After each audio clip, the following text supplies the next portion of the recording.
श्री कृष्ण कहते हैं कि हमारे कर्म ही हमारा परिणाम होता है, क्योंकि जैसी करनी होगी वैसी ही भरनी, जैसा हम कर्म करेंगे वैसा ही हम पाएंगे, अब ऐसा ही हम भरेंगे। हमारे कर्म हमारे कल को दर्शाते हैं। हम एक दिन के कर्म करने से कोई महान व्यक्ति नहीं बन जाएंगे।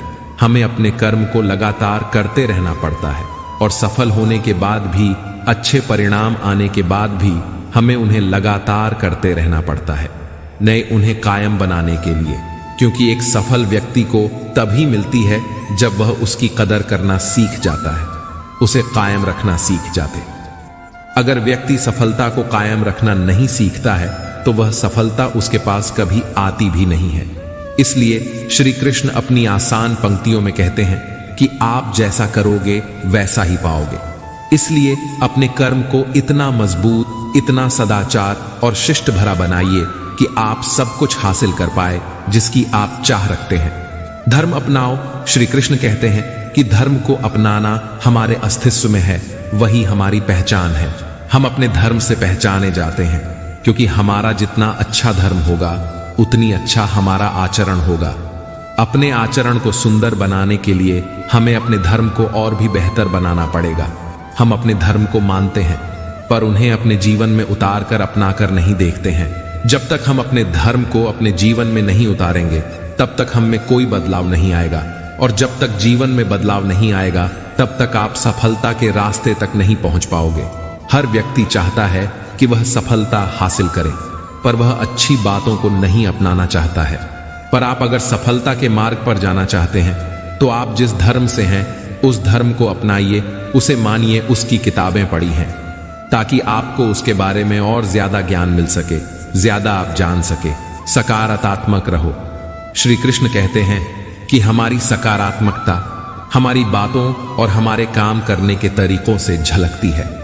जितना हम सकारात्मकता से अपना काम करेंगे, उस काम को सफल होने की संभावना उतनी ही अधिक बढ़ जाएगी। एक सकारात्मक व्यक्ति हर एक स्थान पर सम्मान पाता है। उसकी सकारात्मक उसकी बातों से प्रतीत होती है और अपनी बातों से लोगों का मन मोह करना जानता है। सकारात्मकता अगर काम में आएगी तभी वह काम सफल होगा। नकारात्मकता हमें हमेशा हार का सामना करवाती है। इसलिए सकारात्मकता रखो और काम करते रहो। आत्मा अमर है। श्री कृष्ण ने क्या खूब कहा है, आत्मा अमर है। यह हमारा देह एक रेत की समान है जो आखिरकार मिट्टी में मिल ही जाता है, पर हमारी आत्मा अमर है। ना इसका कोई अंत है, ना ही कोई इसका मरण है। हमें कोई भी हमारे शरीर को मार सकता है, पर हमारे आत्मा को नहीं मार सकता है। वह कभी मरती ही नहीं है। व्यक्ति को कभी मारा नहीं जा सकता है। इस बात को श्री कृष्ण अपनी भगवत गीता की बातों में बताते हैं कि व्यक्ति कभी मरता नहीं है, उसका शरीर मर जाता है, पर आत्मा से हमेशा के लिए जिंदा रहता है। आप स्वयं अपने जीवन के निर्माता हैं। इन पंक्तियों के द्वारा श्री कृष्ण कहते हैं कि आप खुद ही अपने जीवन के निर्माता हैं। आप जैसा बीज बोएंगे वैसा ही काटेंगे। आप जितना परिश्रम करेंगे आप उतनी ही अच्छे परिश्रम परिणाम पाएंगे। आप जीवन में जो स्थान की चाह रखते हैं उस स्थान पर सिर्फ आप एक ही तरीके से पहुंच सकते हैं।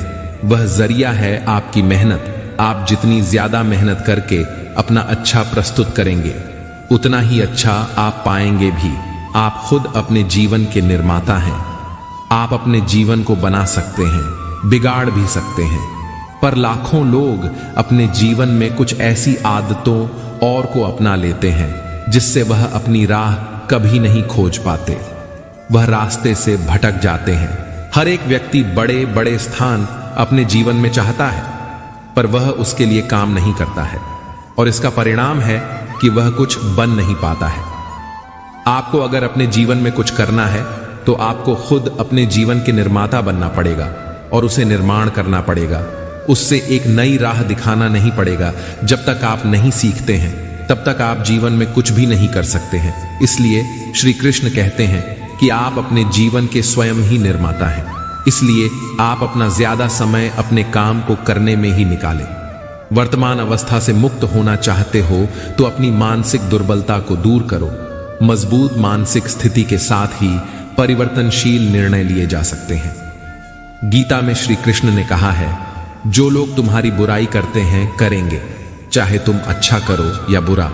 इसलिए शांत रहकर अपना कर्म करते रहो।